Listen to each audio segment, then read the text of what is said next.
حضرت فاروق اعظم کے ہاتھ میں تلوار تھی، گھر سے نکلے، کہنے لگے آج میں اس محمد کا خاتمہ کر دوں گا معاذ اللہ۔ اس نے گھر گھر فساد پیدا کر دیا تلوار لے کے۔ ابو جہل نے نا غصہ دلایا، کہنے لگا مکے میں کوئی سورما نہیں بچا جو مصطفیٰ کو قتل کر دے معاذ اللہ، 100 سن کھوٹ ملیں گے۔ جناب عمر کہتے ہیں تلوار پکڑی، اور یہ سویر کی بات ہے، ابھی رات کو نبی پاک کعبے کا غلاف پکڑ کے کہہ رہے تھے اللہم اعز الاسلام باسلام عمر ابن خطاب، یا اللہ اسلام کو عزت دے دے، عمر کو کلمے کی توفیق دے دے۔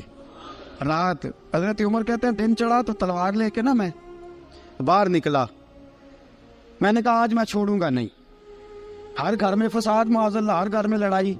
فرماتے ہیں رستے میں حضرت ارقم بن زید مل گئے، کہنے لگے کدھر جا رہا ہے؟ میں نے کہا آج میں مصطفیٰ کو قتل کروں گا۔ کہنے لگے جا پہلے اپنے گھر کی خبر لے، تو جدھر جا رہے نا ادھر بعد میں جانا، پہلے اپنے گھر کی پہلے خبر لے۔ کہنے لگا میرے گھر کو کیا ہوا؟ کہنے لگے تیری بہن فاطمہ بنت خطاب اور تیرا بہنوئی سعید بن زید دونوں کلمہ پڑھ چکے، جا پہلے اپنے گھر کی خبر لے۔ حضرت عمر فرماتے میں گیا، بڑا غصہ آیا کہ میرے گھر میں آگ لگ گئی، میں سردار مکے کا اتنا سخت گیر آدمی، میرے گھر میں اسلام آ گئے۔ فرماتے ہیں میں نے جا کے نا اپنی بہن کے گھر کی طرف رخ کیا، دروازے پہ پہنچا تو میں نے سنا اندر سے آواز آ رہی ہے، قرآن پڑھنے کی آواز آ رہی، قرآن پڑھنے کی۔ فرماتے ہیں میں نے دروازے پہ دستک دی، اندر سے آواز آئی کون ہے دروازے پہ؟ میں نے کہا عمر ابن خطاب۔ فرماتے ہیں کہ میرے بہنوئی نے کہا کہ فاطمہ تیرا بھائی بڑا سخت ہے۔ فرماتے ہیں میری بہن نے جلدی سے قرآن کے صفحے لپیٹ کے اوپر رکھ دیے، میرے بھائی جو تھے وہ میرے بہنوئی ایک دروازے کے پیچھے چھپ گئے۔ فرماتے ہیں میری بہن سامنے کھڑی ہے، پیار بھی بڑا تھا، میں نے جاتے ہی کہا کیا کر رہی تھی؟ توجہ ہے آپ کی؟ غلامان محمد جان دینے سے نہیں ڈرتے، یہ سر کٹ جائے یا رہ جائے کچھ پرواہ نہیں کرتے۔ ہمیں لگے کیا کر رہی تھی؟ حضرت فاطمہ خاموش ہے۔ عمر کہتا میں نے ڈانٹ کے، بولتی کیوں نہیں، کیا کر رہی تھی؟ میں نے کہا قرآن پڑھ رہی تھی، قرآن پڑھ رہی تھی۔ کہا تجھے پتا نہیں، تجھے میرا پتا نہیں؟ فرمایا سارا ہی پتا ہے۔ کہا تو جانتی نہیں لات و منات کو برا کہتے ہیں؟ فرمایا وہ بات کی باتیں تھی، وہ جاننے نہ جاننے کی باتیں۔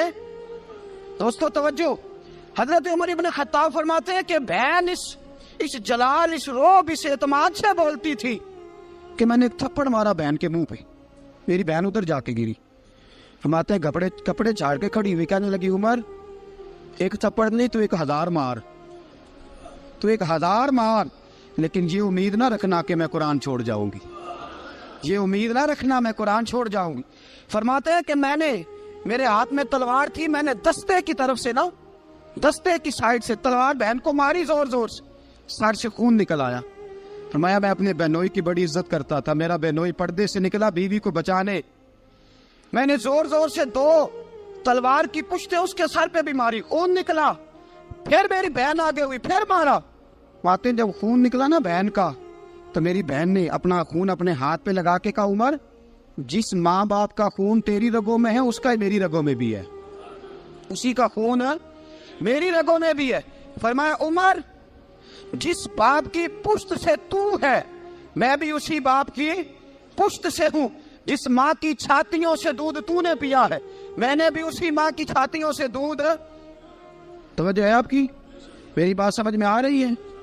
سنیں بات، رسول اکرم صلی اللہ تعالی علیہ وسلم نے فرمایا، حضرت عمر رضی اللہ تعالیٰ عنہ فرماتے ہیں نبی پاک پہ نازل قرآن سنا تو جب میری بہن نے اس جلال کے ساتھ بات کی نا کہ عمر میں بھی اسی باپ کی بیٹی ہوں، میں بھی اسی ماں کی بیٹی ہوں، میں بھی اسی قبیلے کی ہوں، خبردار تو ترشرو ہو کے گالی 1000 دے، یہ وہ نشہ نہیں جسے ترشی اتار دے۔ فرمایا تو چارہ کار ٹیل لگا، لیکن تو مجھے اسلام سے ہٹا سکتا؟ حضرت عمر فرماتے ہیں بہن کا جلال دیکھا تو میں ٹھنڈا ہو گیا، بہن کا جلال دیکھا تو میں نے کہا اچھا مجھے دکھاؤ کیا پڑھ رہی تھی، مجھے دکھاؤ ذرا کیا پڑھ رہی تھی۔ فرماتے ہیں میری بہن کہنے لگی تو کافر ہے، انما المشرکون نجس، جا پہلے وضو کر کے آ، جا غسل کر کے آ، جا پہلے نئے کپڑے دھلے ہوئے پہن کے آ، پہلے تیار ہو کے آ۔ حضرت عمر فرماتے ہیں میں تیار ہو کے آیا، میری بہن نے جھولی میں صفحے رکھے, قرآن پڑھے بہن, سنے بھائی, اللہ تقدیر بدل دیتا ہے. قرآن پڑھے بہن اور سنے بھائی.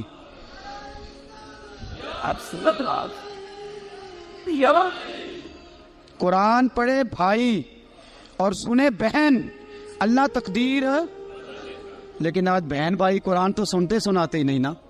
یہ تو رواج ختم ہو گیا نا. وہ قوم جو کل لڑتی تھی ننگی شمشیروں کے ساتھ, وہ آج سینما دیکھنے جاتی ہے اپنی ہمشیروں کے ساتھ. معاذ اللہ, نعوذ باللہ, استغفر اللہ. ہمارا وہ حال نہیں رہا جو تھا. حضرت عمر فرماتے ہیں بہن نے قرآن پڑھا, میں نے قرآن سنا, پتہ نہیں قرآن میں کیا لذت سی, میں رو رو کے بے حال ہو گیا. فرماتے میرے جیسا سخت آدمی, میرے جیسا سخت جو کبھی نہیں رویا تھا, آج قرآن سنا. فَإِذَا سَمِعُوا مَا أُنزِلَ إِلَى الرَّسُولِ تَرَىٰ أَعْيُنَهُمْ, جب قرآن, اللہ کا قرآن پڑھا جاتا ہے جو رسول پہ آیا, تو لوگوں کی آنکھوں کو تم دیکھو گے, ان کی آنکھوں میں آنسو ہوتے. فرمایا میں رو رو کے بے حال ہو گیا. میری بہن کہنے لگی بھائی کیا پروگرام ہے؟ میں نے کہا مجھے بھی لے چلو, مجھے بھی لے چلو. کہا چلو. فرمانے لگے ذرا ٹھہر جاؤ, میرے نا ہاتھ باندھو, رسیوں کے ساتھ نا میرے ہاتھ, پیچھے میرے ہاتھ باندھ لو, گلے میں میری تلوار لٹکا لو. میں مارنے آیا تھا, اب میں مجرم بن کے جانا چاہتا ہوں, مجرم بن کے. اور ہمارے شیخ فرمایا کرتے تھے استاد گرامی, حضرت عمر فرمانے لگے مجھے مارتے مارتے لے کے جاؤ. میں چونکہ مارنے آیا تھا نا مجھے. اور ایک پنجابی کا شاعر کہتا ہے حضرت عمر نے کہا کروں آیا سا مار مکاونے نو, کروں آیا سا مار مکاونے نو, ان مینو مار دے لے چلو. متے عمر دی عمر برباد ہوئے, جتھے عمر سوار دے لے چلو. کروں آیا سا مار مکاونے نو, ان مینو مار دے لے چلو. متے عمر دی عمر برباد ہوئے, جتھے عمر سوار دے. متے عمر دی عمر برباد ہوئے, جتھے عمر سوار دے. فرماتے جب پہنچے نا دار ارقم میں, تو دروازے پہ حضرت امیر حمزہ کھڑے تھے. حضرت امیر حمزہ, ایک شخص کہنے لگا حضرت امیر حمزہ سے عمر آ رہا ہے. فرمایا آنے دو. کہا حضور وہ تلوار بھی گلے میں لٹک رہی ہے. فرمایا آنے دو, وہ اگر عمر ہے تو میں بھی امیر حمزہ ہوں, وہ اگر عمر ہے تو انا اشہد اللہ و رسول ہی, میں اللہ رسول کا شعر ہوں, آنے دو. کہا آپ کیا کریں گے؟ کہا ادب ملحوظ رکھے گا تو خاطر سے بٹھائیں گے, نمونہ اس کو ہم خلق محمد کا دکھائیں گے, اگر نیت نہیں اچھی تو میں اس کو قتل کر دوں گا, اسی کی تیغ سے سر کاٹ کے چھاتی پہ دھر دوں گا. میں آنے دو آنے دو عمر کو. حضرت عمر آئے, دروازے میں داخل ہوئے. صحابہ فرماتے ہیں کہ حضور نے شور سنا. فرمایا کون ہے دروازے پہ؟ فرمایا عمر. فرماتے ہیں حضور اٹھے تیزی سے, چادر گر گئی, چادر. حضور تیزی سے اٹھے, کھول دو دروازہ. حضور عمر کے گلے میں تلوار ہے. فرمایا پھاٹک کھول دو. یا رسول اللہ عمر آپ کا دشمن. فرمایا کھولو دروازہ. کہا یا رسول اللہ خطاب کا بیٹا. فرمایا کھولو دروازہ. یا رسول اللہ ابو جہل کا رشت. فرمایا کھولو دروازہ. حضور ماجرا کیا ہے؟ فرمایا وہ اپنے آپ نہیں آیا, میں نے رات اللہ سے دعا مانگی ہے, میں نے مانگ کے لیا ہے, میں نے مانگ کے لیا, وہ اپنے آپ تھوڑا آیا ہے. مانگ, کھولا دروازہ, آنے دو. حضرت عمر جھٹ سے دروازہ کھلا نا, رسول پاک سامنے کھڑے ہو گئے. کیا منظر تھا. ابو بکر فرماتے ہیں تمہیں کیا بتائیں کیا منظر تھا. حضرت ارقم فرماتے ہیں تمہیں کیا بتائیں کیا منظر تھا. میرے حبیب کی گردن تنی ہوئی ہے, آنکھوں میں آنسو بھرے ہیں پر نیچے نہیں گرتے. آنسو بھرے ہیں آنکھوں لیکن نیچے ٹپکتے نہیں. میرے رسول پاک آگے بڑھے, عمر کی گردن جھکی ہوئی ہے, عمر اوپر نہیں دیکھتے. حضور آگے بڑھے, جا کے حضرت عمر کا کندھا زور سے ہلایا. فرمایا کیا پروگرام ہے تیرا, کیا ارادہ ہے تیرا, بول.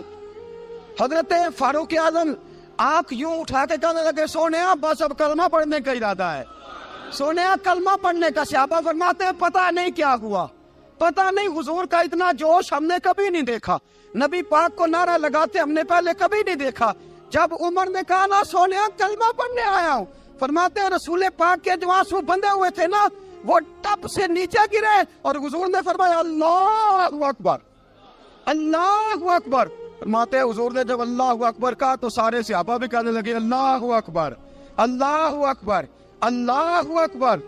حضرت عمر فاروق کا عدل اور حضرت فاروق اعظم کا انصاف, اس کو دنیا جانتی بھی ہے مانتی بھی ہے۔ حضرت فاروق اعظم رضی اللہ تعالیٰ عنہ قاضیوں کا تقرر کرتے وقت سب سے زیادہ احتیاط کرتے تھے کہ بندہ کس قسم کا ہے، اس کا مزاج کیا ہے، معاشرے میں اس کا وقار کیسا ہے، اس حساب سے اس کو تقرر کرتے تھے قاضی کے لیے۔ اور کیا حال تھا؟ حضرت زید بن ثابت رضی اللہ تعالیٰ عنہ کو آپ نے قاضی مقرر کیا، بعد میں معزول کر دیا۔ کیوں آپ نے معزول کیا ہے؟ تو حضرت عمر کہنے لگے اس کی وجہ ہے، ایک دن ایک شخص نے، حضرت ابی بن کعب نے مجھ پر مقدمہ کیا، حضرت عمر پر مقدمہ کر دیا، تو فرماتے ہیں کہ میرے سامنے میں دیکھ رہا تھا، جب میں عدالت میں پہنچا تو زید بن ثابت نے میرا کھڑے ہو کے استقبال کیا، اور جب مدعی آیا ہے تو وہ بیٹھے رہے ہیں۔ تو میں نے کہا کہ جب آپ دونوں میں ملتے وقت انصاف نہیں کر رہے تو فیصلے میں کیسے انصاف کریں گے؟ آپ اس قابل نہیں کہ آپ کو قاضی بنایا جائے، معزول کر دیا۔ اگر میں بحیثیت مجرم، بحیثیت ملزم آیا ہوں، اگر آپ نے میرا کھڑے ہو کے استقبال فرمایا تو پھر مدعی کا تو زیادہ حق بنتا تھا۔ اور ہم پر اعتراض ہے کافر کا، وہ کہتے ہیں تم عدل نہیں کر سکتے۔ بولا آدمی ہے نا، وہ دیکھتا ہے آج کل کے مسلمانوں کو، آج کل کے مسلمانوں کو دیکھ کے رائے قائم کرتا ہے۔ ہم اسے کہتے ہیں ہاں آج کل کے مسلمان نہ دیکھ، وہ جنہوں نے ڈائریکٹ نبی پاک کی نکاح سے فیض پایا تھا انہیں دیکھ، ڈائریکٹ جو رسول پاک کی نکاح کے فیض یافتہ تھے، عدل و انصاف سے بھر دی دنیا۔ حضرت فاروق اعظم، حضرت عمرو بن عاص مصر کے گورنر تھے، حضرت فاروق اعظم نے انہیں متعین کیا تھا۔ ان کے بیٹے کا مصر میں جھگڑا ہو گیا کسی عام آدمی کے ساتھ، گورنر کے بیٹے کا، اور گورنر کے بیٹے نے اس مصری کو، ایک عام آدمی کو درے مارے۔ تجھے پتہ نہیں میں گورنر کا بیٹا ہوں؟ مصری نے کیا کیا؟ گھوڑے پہ بیٹھا سیدھے مدینے آ گیا، سیدھا مدینے۔ حضرت فاروق اعظم کے در دولت پہ پشت سے کپڑا اٹھایا، پشت سے اس نے اپنے نشان دکھائے تو جناب عمر کی آنکھوں میں آنسو آ گئے۔ ایک عام آدمی ہے، جانتے کوئی نہیں، تمہیں رو پڑے، اتنا ظلم، اور میری سلطنت میں کوڑے برسے تیری پشت پہ، فوراً بھیجا، جاؤ بلا کے لاؤ۔ حضرت عمر بن عاص اپنے بیٹے سمیت آئے، بڑی عدالت ہے۔ حضرت فاروق اعظم کے لفظ، فرمایا اس کو اس کی ماں نے آزاد پیدا کیا تھا، تو نے اسے کیوں غلام بنایا ہے؟ اس کی ماں نے آزاد جنا تھا، تو نے کب سے لوگوں کو غلام؟ کہا بیٹے یہ کیا کہتا تھا؟ یہ کہتا تھا میں گورنر کا بیٹا ہوں، تو مجھے جانتا نہیں؟ فرمایا اب یہ بڑی عدالت ہے، کوڑا پکڑ اور اس گورنر کے بیٹے کی پشت پہ برسا، اور اسے کہہ تو گورنر کا بیٹا ہے، میں محمد کا غلام ہوں صلی اللہ تعالی علیہ وسلم۔ اسے بتا، اسے اب بتلا کہ تو گورنر کا بیٹا ہے نا، میں نبی پاک کا غلام ہوں، اور جو مصطفیٰ کے غلام ہوتے ہیں وہ سارے برابر ہوا کرتے ہیں۔ حضرت فاروق اعظم کا عدل، جناب فاروق اعظم کا انصاف، جناب فاروق اعظم رضی اللہ تعالیٰ عنہ۔ روم کا ایلچی آیا نا حضرت عمر فاروق کے پاس، تو وہ کہتا ہے میں پیغام لے کے آیا اپنے بادشاہ کا، اور میں سفیر تھا، میں بڑے ملکوں میں گیا، بڑے بادشاہ دیکھے، بڑے امیر دیکھے۔ حضرت فاروق اعظم رضی اللہ تعالیٰ عنہ کے دربار مجھے بھیجا گیا، جب پہنچا تو میں نے مسلمانوں سے کہا تمہارے بادشاہ کا دربار کہاں ہے؟ انہوں نے کہا نہ ہمارا بادشاہ ہے نہ کوئی دربار ہے، نہ بادشاہ ہے نہ کوئی۔ اچھا تو پھر وہ کدھر بیٹھتے ہیں؟ کہا یا مسجد میں ملیں گے یا اپنے جھونپڑے میں ملیں گے۔ تو کہا تمہارا بادشاہ بھی کوئی نہیں؟ کہا بادشاہ نہیں، ہم مومن ہیں، ہمارا ایک امیر ہے، جسے امیر المومنین کہا جاتا ہے۔ وہ شخص کہتا ہے میں مسجد گیا، میں نے کہا عمر کدھر ہے؟ انہوں نے کہا جی ابھی نکلے تھے ادھر ہی ہوں گے۔ میں نے کہا یہ کیسا بادشاہ ہے؟ کوئی کہتا ادھر ہوں گے، کوئی کہتا ادھر ہوں گے۔ یہاں تو صوبائی وزیر صاحب سڑک سے گزرے تو سارے روڈ 3 گھنٹے بلاک رہتے ہیں، اور یہ کیا چکر ہے کہ لاکھوں مربع میل کا حکمران، کوئی کہتا اس گلی میں گیا، کوئی کہتا اس گلی میں گیا، یہ کیسا بادشاہ ہے؟ کدھر ہے عمر؟ انہوں نے کہا یہی تھا۔ دوسرے سے پوچھتا جو وہ باغ کی طرف گئے، باغ میں گئے تو وہ ایلچی کہتا ہے میں نے باغ والے سے پوچھا کہ یہاں تمہارا امیر کدھر ہے؟ انہوں نے کہا وہ درخت دیکھ رہے ہو؟ کہا حضرت دیکھ رہا ہوں۔ اس درخت کے نیچے وہ ایک شخص جو سویا ہوا ہے نا، مٹی کا ڈھیلا سرہانہ بنا کے، وہ درخت کے نیچے مٹی کے ڈھیلے کا سرہانہ بنا کے جو بندہ سویا ہے وہی ہمارا امیر ہے۔ وہ سامنے حضرت سیدنا عمر فاروق کے پاس وہ بندہ جا کے کھڑا ہو گیا. وہ کہتا ہے کہ پسینہ گر گر کے نا مٹی کے ڈھیلے پہ گارا بنا رہا تھا. پسینہ گر گر کے مٹی کا ڈھیلا, وہ تر تھا. حضرت فاروق اعظم سو رہے تھے. کہنے لگا میں بیسیوں اور درجنوں بادشاہوں کو دیکھ چکا تھا جن کی آنکھیں 10 گن. حضرت عمر کی آنکھ کھلی, تامت سمیٹی اٹھ کے بیٹھ گئے. کدھر آیا ہے؟ کہنے لگا حضرت جی آیا تو کسی اور کام تھا, آیا تو کسی, لیکن اب کام کوئی اور بن گیا ہے. آپ نے فرمایا اب کیا کام بنا ہے؟ کہنے لگا میرا کام یہ بنا ہے کہ میرا بھی دل کیا میں بھی کلمہ پڑھوں اور نبی پاک کا غلام بن جائے. یہ کام بن گیا. اور ساتھیوں بس مدینے میں وہ دن بڑا عجیب تھا جب سیدنا فاروق اعظم کے بیٹے کا معاملہ آ گیا. آج 60 سال کا بوڑھا عمر, ابو شامہ حضرت عمر کے صاحبزادے, یہودیوں نے سازش کر کے انہیں نبیذ پلا دی. نبیذ جائز تھی, نبیذ کیا کہ شراب پلا دی. پھر مقدمہ قائم ہوا. کا اب پتہ چلتا ہے عمر کتنا عدل کرتا ہے. سیدنا فاروق اعظم کے پاس گواہ آئے, صاحبزادہ اندر کھانا کھا رہا تھا. فاروق اعظم نے گریبان سے پکڑا, کھینچ کے لائے. فرمایا ابو شامہ چل, تو نے شراب پی ہے, تجھے کوڑے مارے جائیں گے, تیرے لیے 100 یا 80 کوڑوں کی سزا تیاری کر لے. ابو شامہ کہتے ہیں کہ ابا جی انہوں نے نبیذ کہی تھی, شراب پلا دی. فرمایا تو نے پی کیوں؟ تو نے پی کیوں؟ بڑے بزم میں بار شیر مسجد نبوی کا فاروق اعظم. اولاد تو بزدل کر دیتی ہے نا بندے کو, اولاد تو کمزور کر دیتی ہے. آج مدینے نے عجیب ماجرا دیکھا. حضرت فاروق اعظم کی زوجہ روتی ہوئی آئی, کہنے لگی حضرت جی میرا لخت جگر ہے, ایک ایک کوڑے کے بدلے پیدل حج کروں گی, ایک ایک کوڑے کے بدلے صدقہ اور خیرات کروں گی.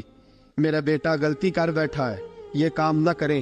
آپ نے فرمایا تو مجھے کہتی ہے میں یہ کام نہ کروں؟ تیرے حج اور تیرے کوڑے کیا کرتے, تیرے حج اور صدقے کیا کرتے ہیں؟ کوڑے لگانا میرے مصطفیٰ کی شریعت کا قانون ہے. تو بیٹے کی بات کرتی ہے, عمر کا اپنا معاملہ بھی ہوتا تو عمر یہی سلوک کرتا.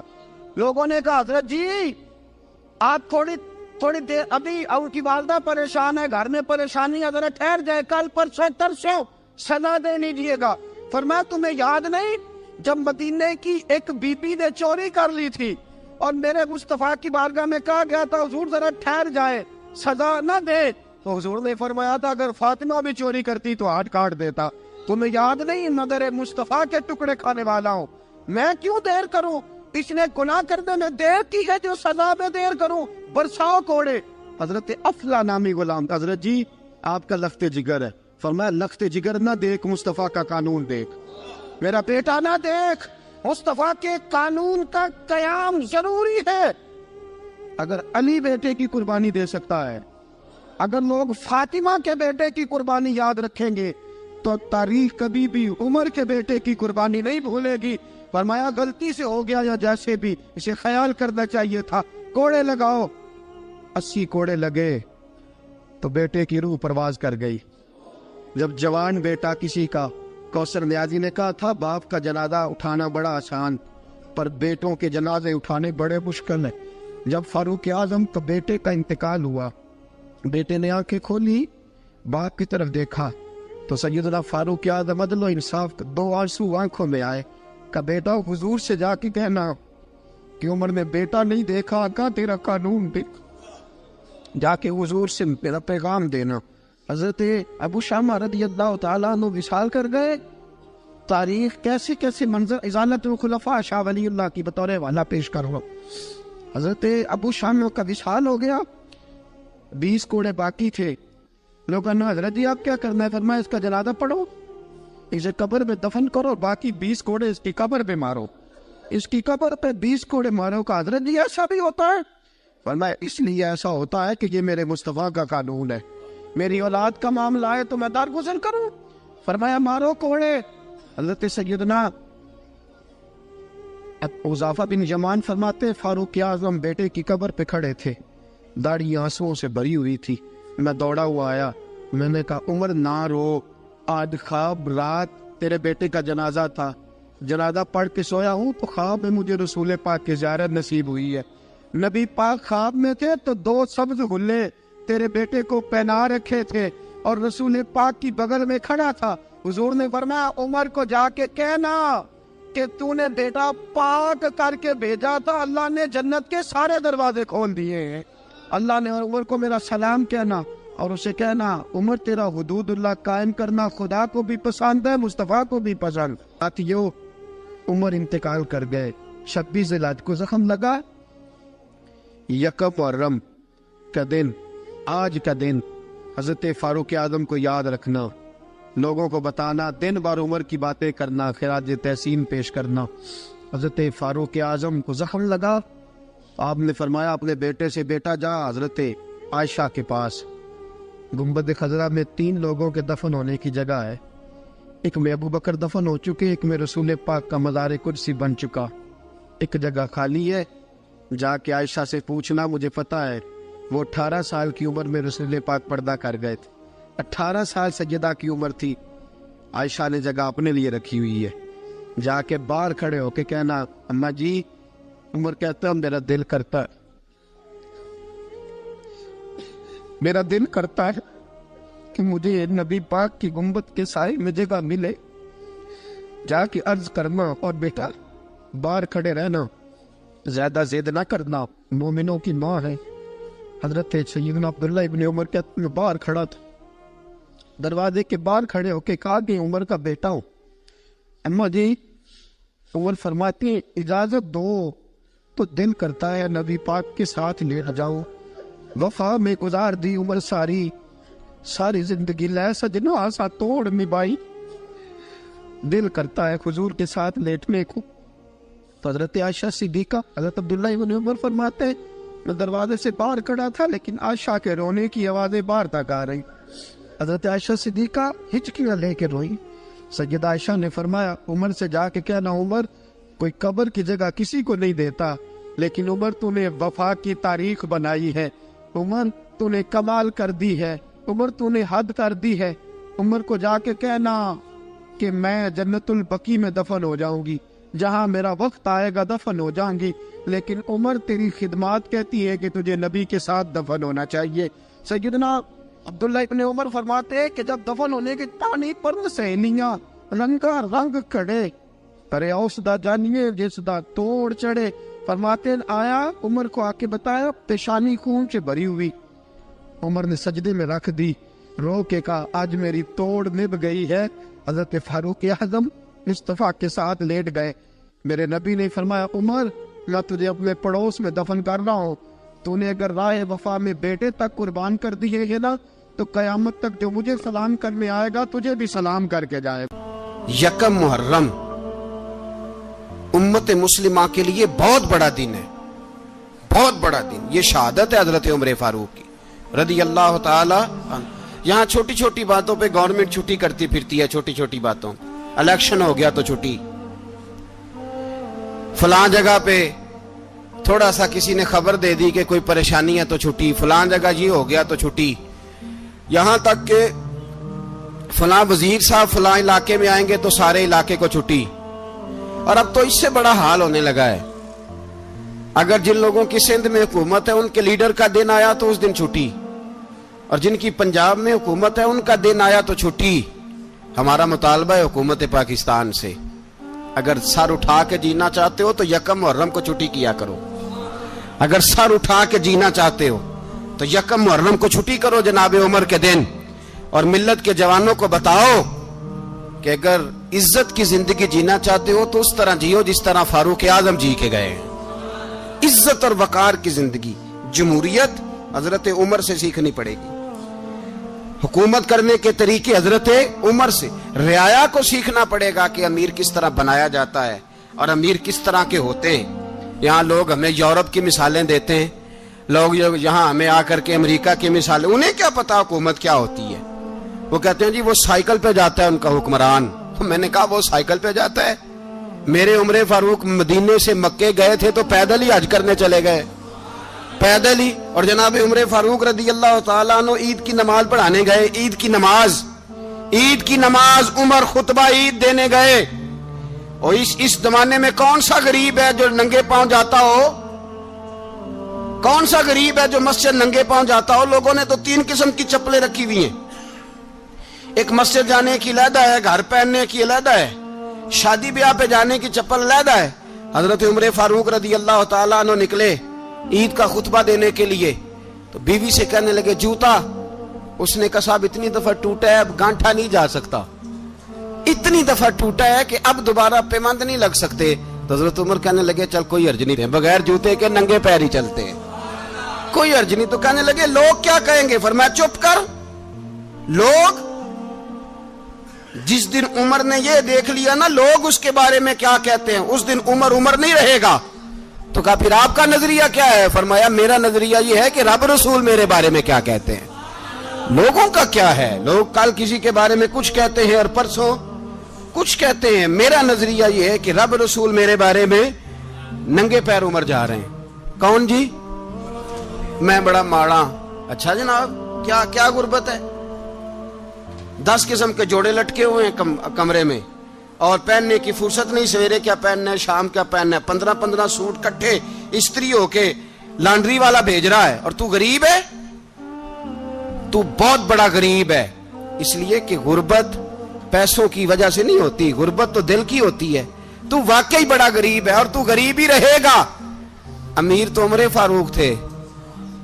فاروق تھے جو ننگے پاؤں چلے گئے عید کی نماز پڑھانے. تو رستے میں جو ملا کہنے لگا عمر جوتا تو پہن لو. فرمایا تمہیں عمر کا جوتا نہ پہننے کا نقص تو نظر آیا ہے, کوئی حرج نہیں. اگر عمر کو کبھی بتانا ہوا تو وہ والا نقص بتانا جو عمر کی سیرت میں پیدا ہو, کردار میں پیدا ہو, وہ والا نقص بتانا. یہ چھوڑو جوتے آتے جاتے رہتے. ننگے پاؤں گئے, پاؤں دھوئے, نماز پڑھائی, لوٹ آئے.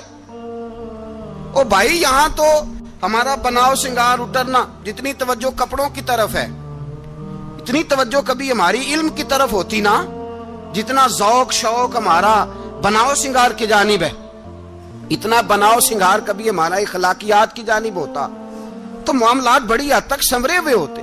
حضرت سیدنا فاروق اعظم رضی اللہ تعالی اپنی زندگی کو ترتیب دیا. ایک دن بھی خلافت نہیں مانگی اللہ سے. حضرت عوف بن مالک اشجعی ایک صحابی ہیں.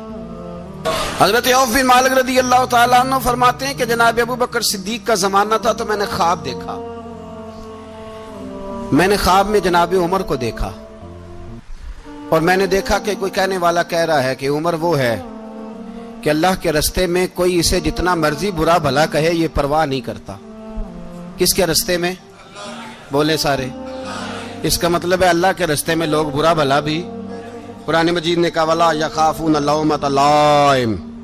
کچھ لوگ ایسے ہیں جو برا بھلا کہنے والوں کی پرواہ نہیں کرتے. آپ یقین کریں اگر پرواہ شروع ہو جائے نا تو دین کا کام ختم ہو جائے. نہ کوئی تقریر کرے, نہ کوئی تدریس کرے, نہ کوئی پیری مریدی کرے, ختم ہو جائے اگر باتوں کی پرواہ ہو.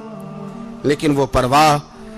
حضرت عوف بن مالک اشجعی کہتے ہیں میں نے خواب میں دیکھا کہ عمر وہ ہے جو کسی کی پرواہ, اور دوسری بات میں نے یہ دیکھی کہ عمر خلیفہ بنے گا, اور تیسری بات میں نے خواب میں یہ دیکھی کہ عمر شہید بھی کیا جائے گا, عمر شہید بھی ہوگا. یہ میں نے 3 باتیں خواب میں دیکھی. فرماتے ہیں میں نے آ کے خواب حضرت ابو بکر صدیق کو سنائی, وہ خلیفہ تھے. وہ کہنے لگے ٹھہر جا, میں عمر کو بلاتا ہوں, اس کے سامنے دوبارہ سنانا, اس کے سامنے. فرماتے ہیں میں نے بلایا حضرت عمر فاروق کو, آ کے بیٹھے, خواب شروع ہوا. کا ایک بات تو میں نے یہ دیکھی کہ آپ ملامت کرنے والے کی پرواہ نہیں کرتے. دوسرا آپ خلیفہ بنے گے. جناب عمر کہنے لگے چپ کر, ابو بکر کے سامنے ہی کہہ رہا ہے, چپ کر, خلیفہ کے سامنے ہی کہہ رہا ہے. تو حضرت ابو بکر صدیق کہنے لگے عمر اسے کہنے دو, مجھے لگتا ہے رب کی رضا یہی ہے کہ میرے بعد اگر مصطفیٰ کا منبر ملے تو عمر کو ہی ملے, اسے کہنے دو. یار یہاں تو لوگ ڈینگے مارتے ہیں, یہاں تو لوگ دعوے کرتے ہیں میرے سامنے فلانے کو بھی بٹھاؤ, فلانے کو بھی بٹھاؤ, اس کو کیا پتا, اس کو کیا پتا. یہ تو بڑکے مارنے کا دور ہے. حضرت عمر رضی اللہ تعالیٰ عنہ کو تیسری بات کہی. حضرت عوف بن مالک نے کہا آپ شہید کیے جائیں گے, میں نے خواب دیکھی ہے. نیک لوگوں کے خواب بڑی حد تک سچے ہوتے ہیں. کہا میں نے خواب دیکھی ہے. تو حضرت عمر کہنے لگے شہید تو دلیر لوگ ہوتے ہیں, شہید تو دلیر, جسے سارا زمانہ دلیر کہہ رہا ہے وہ اپنے بارے میں کیا کہہ رہا ہے. کہتے ہیں شہید تو پتلے، میں تو کاہل سا آدمی ہوں، سست آدمی ہوں، میں تو اتنا کام ہی نہیں کرتا، تو یہ خواب تو نے جو دیکھا ہے نا پھر سے دیکھنا۔ تو ابو بکر صدیق فرمانے لگے عاجزی نہ کر، انکساری نہ کر، تو جو کہہ رہا ہے ٹھیک کہہ رہا ہے، لیکن مجھے سن کے شکر بھی ہوا ہے اور افسوس بھی ہوا ہے۔ افسوس اس بات کا کہ تیرے جیسا بطل عظیم چلا جائے گا، اور شکر اس بات کا کہ رب تجھے زندگی بھی اعزاز والی دے گا، اور شہادت کی موت دے کے اللہ تجھے موت بھی عزت والی عطا فرمائے گا۔ اللہ موت بھی تجھے عزت والی دے گا، تجھے کاہلوں جیسی موت اللہ۔ حضرت فاروق اعظم رضی اللہ، او بھائی یہاں تو اس زمانے کا سب سے بڑا مسئلہ پروٹوکول ہے۔ لوگوں پتہ ہوتا ہے کامل پیر ہے، کامل مرشد ہے، لوگ نہیں جاتے۔ میں کسی کا مرید ہو جاؤں، میرا پروٹوکول کدھر گیا؟ پتہ ہوتا ہے یہ کامل استاد ہے، میں اس کے پاس بیٹھوں گا تو میری تربیت کرے گا، لیکن لوگ شاگرد نہیں بنتے۔ میں کدھر گئی؟ یہ پروٹوکول کی مصیبت ہے نا، اس نے بڑے بڑے لوگ زیرو کر دیے، بڑے بڑے لوگ۔ اور یہ مت سمجھے کہ آپ کا وزیر اعظم پروٹوکول لیتا ہے یا آپ کا صدر پروٹوکول، وزراء، ایسی کوئی بات نہیں۔ ہم چھوٹے طبقے سے لے کر بڑے سارے پروٹوکول کے قائل ہیں۔ ہمارا تو داماد بھی کہتا ہے کہ مجھے پوچھا نہیں میں تمہارے گھر کیوں آؤں۔ ہمارا تو بھائی ہر شخص اعلان کرتا ہے پروٹوکول کا، فلانے نے عزت نہیں دی تو واپس آ جاؤ، فلانے نے سلوٹ نہیں کیا تو واپس آ جاؤ۔ لوگ جہاں سلوٹ کرنا چاہیے وہاں بھی سلوٹ کرانے کے قائل ہیں۔ پر حضرت عمر رضی اللہ تعالی، حضرت عمر کی سادگی اور پھر جناب عمر کی عاجزی، جب انسان اپنے اوپر سوار کر لیتا ہے نا، سوار کر لیتا ہے، میں بدکار پرانا خادم، کسے در ملی نٹ ہوئی، تے واصف یار نے نظر جو کی تھی تے واصف ہی۔ میں اکثر سوچتا ہوں حضور نے جہاں بھی کہا نا، فرمایا میرے بعد نبی ہوتے تو خطاب کے بیٹے عمر ہوتے۔ حضور نے فرمایا عمر جس رستے سے جاتا ہے شیطان وہ رستہ بدل جاتا ہے۔ نبی پاک صلی اللہ علیہ وسلم نے فرمایا میرا عمر وہ ہے کہ اس کی زبان پر حق جاری ہے۔ حضور علیہ السلام نے فرمایا 950 سال حضرت جبریل میرے عمر کی شان بیان کریں تو ان کی عظمت ختم نہیں ہوتی۔ 950 سال جبریل عظمت بیان کرے تو ختم نہیں ہوتی۔ یہ بات ہے حضرت عمر کی، اور فرمایا عمر ابو بکر کی نیکیوں میں سے ایک نیکی ہے، یہ شان ہے اب عمر فاروق رضی اللہ تعالیٰ عنہ کی۔ حضور نے فرمایا میرے بعد نبی ہوتے تو عمر ہوتے، جس گلی سے عمر آئے شیطان رستہ بدل جائے۔ میرے عمر فاروق کی شان 950 سال بیان ہو تو ختم نہ ہو۔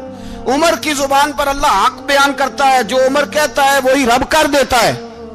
حضور ساری زندگی فضیلتیں بیان کرتے رہے، عمر جواب میں کیا کہتے ہیں؟ کوئی بتائے نا کہ یہ والی حدیثیں کبھی عمر نے بھی روایت کی ہوں کہ حضور نے میرے بارے میں یہ کہا ہے۔ یہ روایتیں وہ روایت نہیں کرتے، ان سے جب لوگ کہتے عمر تیری بڑی بات ہے تو عمر رو پڑتے، کہتے میں تو اونٹ چرانے والے باپ کا بیٹا ہوں، میں تو اونٹ چرانے والے باپ کا بیٹا، اونٹ چرا۔ اس سے آگے عمر گئے ہی نہیں ساری زندگی، اس سے آگے لفظ ہی نہیں ادا کی۔ اور میں تو بھائی اونٹ چرانے والا، میرا باپ تو اونٹ چرایا کرتا تھا، 10 اونٹ تھے، میری ڈیوٹی ہوتی تھی، سنبھالے نہیں جاتے تھے، ابا ڈنڈوں سے مارتا تھا۔